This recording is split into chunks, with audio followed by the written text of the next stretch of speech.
But tell me where and we've talked about pretty much everything else. Where are you spending the money? So we've broken it all down. Give me your final analysis on free agency. By the time we talk here next week, what will you want to hear the Bills do? Well, that's a loaded question because I think we're in for a lot of moves. As much as people think that we're done, I think in a way, we're almost just getting started. So moving forward, everything wrapped up from here on out, from what we talked about tonight. Let's see. I think the first move that I would do is extend Taron Johnson and then potentially extend Rasul Douglas. See where you're at financially, and then go after either Arik Armstead or a safety. And I think how they do that determines how those two positions kind of bounce off each other. Because if they go get Arik Armstead, you're not going to have as much money to go get that safety. So what do you value more? Do you want to go get a safety? Do you want to go get a Cameron Curl, Justin Simmons? I still think they're out of the Bills' price range. But if they value a safety, you're not going to go get Arik Armstead. And that's when they can get someone like an Adam Butler or a Lawrence Guy that I talked about earlier. So I think I would favor that a little bit. But see, that's why it gets tough, because I do want Arik Armstead. But at the same time, I want to get a safety, but there aren't too many safeties that I like that much for this position and that money. So that's why it's just a tough position. To be honest, I was sad that Jeremy Chin went to Washington for only $5.1 million. I thought that would have been a solid deal. I think that he had a couple of down years with Carolina, but this is a guy, he was right in the Bills' window, going into a second contract, a lot of athleticism, a lot of versatility. I thought you could pair him well with Taylor Rapp. And then I saw the notification that he went to Washington. So that one I was a little bit upset with, not going to lie. And that's why I was like, man, he's gone. Darnell Savage is gone.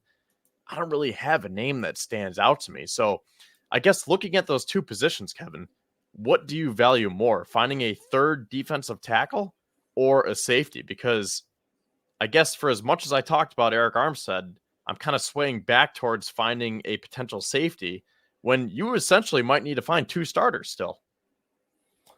I think that I'm still, because of how important interior pressure is and all the situations, I don't think finding a third defensive tackle in itself is above safety. I would agree with you. I think an Arik Armstead situation, for all the reasons that we've discussed, would be a good fit. So I think that you kind of pivot based on the interest, the price, the player fit, all of that stuff. I think makes sense to kind of figure out where you go from there. So in this situation, Armstead's my top target. I think that what the wonders that he could do on this defense and interior pressure and what he can do against the top quarterbacks, I think that's where I'm feeling it. That's kind of the most thing I'm feeling. In general, though, to answer your original question, I'm feeling more like they got to find a safety. So that's where I agree. But I think the only thing that trumps that, and I don't think it's many players now, you already had Rankins come off the board. Maybe if Reader's a guy you want to entertain. But other than our Arik Armstead, I'm not saying I'm forcing the third defensive tackle, but how important that is to where the upgrade over Settle, the upgrade over Phillips, the upgrade over Linval Joseph is just too great to me to pass up. His pass rush ability is just uncanny what he's able to do. 42 total pressures, 29 hurries. He gets after it. Like, he is a machine. And he's just utilized across the board. He's in the B gap. He can play a little even in the A gap earlier on in his career, but he's mostly in the B gap. And he's just a guy that doesn't really have any faults. I guess last year wasn't his best run defense year, but I mean, he's such a solid player that the Bills would have a huge upgrade over what they had last year. That's my thing. It's where are they going to upgrade? I think it's at the third defensive tackle spot.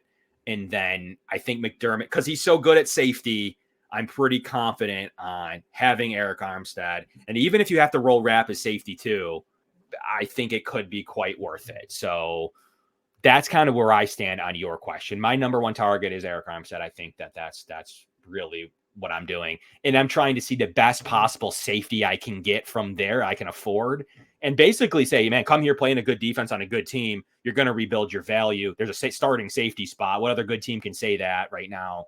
Come play here right now. I think that could be in a compelling pitch to the best safety that you could possibly get. And I trust McDermott to not only develop guys, But to do it if you can't trust him at the safety position, then I'm not really sure where you trust him. So I do trust him at the safety spot. And I don't think he needs to, back to the decision of not paying these guys. I think you don't need to pay a guy $10 million. I think you can get away with, like, what could Eddie Jackson do here? Who might make the most sense out of some of those free agents when you're going to offer them a starting spot. Yeah, I think I agree with you, because I think that is the correct assessment here. Right now, finding a starting safety, potentially 2 starting safeties, is more important than finding a third defensive tackle. But when you have someone like Arik Armstead sitting there, that could outweigh that, just because of the sheer talent that he has, and creating that pressure from the inside, where then you would kind of knock back a bit and say, okay, we can't let this guy go. If there's mutual interest, we need to do what we can to bring him to Buffalo, and then we'll worry about safety from there and go get more of a mid-tier guy along with the draft pick. So yeah, I think that's the camp that I'm in right now. I would say my position of note here is safety, but my player of note is Arik Armstead. Yeah, and if you kind of scratch Sheldon Rankins off of this, like, I don't know. Maybe you could look at Calais Campbell. I don't think that's the route they go. But Arik Armstead's really the only name, in DJ Reader, if they want to go with a pure one tech as well, to add to Jones. That's about it. Like, sure, there's some depth names in there I like, but as far as taking money and efforts away from safety, I think Armstead and then Reader is about it. Like, I like Tillery and I like Hand, but I don't know. But DJ Reader is a guy that's interesting, definitely very talented. And Arik Armstead, obviously, the last point about him that we've already made and we talked about in the start of the show was he wouldn't count against a comp pick formula. A lot of the other names do. I know it's silly, but he would scratch off a 4th-round pick if you sign like Reader, and Arik Armstead wouldn't. So it's dumb, but it is considered when they're making their monetary decisions, because it should be. So that's kind of where I stand here, guys. And I really appreciate everybody coming on. We've had 1,400 live viewers. Thank you so much. Smash that like button for me. That means the absolute world as we bring you amazing content all season long, getting into, another basically free agent wrap up next week, into some players remaining, and we'll kind of assess anything that went down. And then we're getting into draft shows, and we're kind of talking about our best prospects here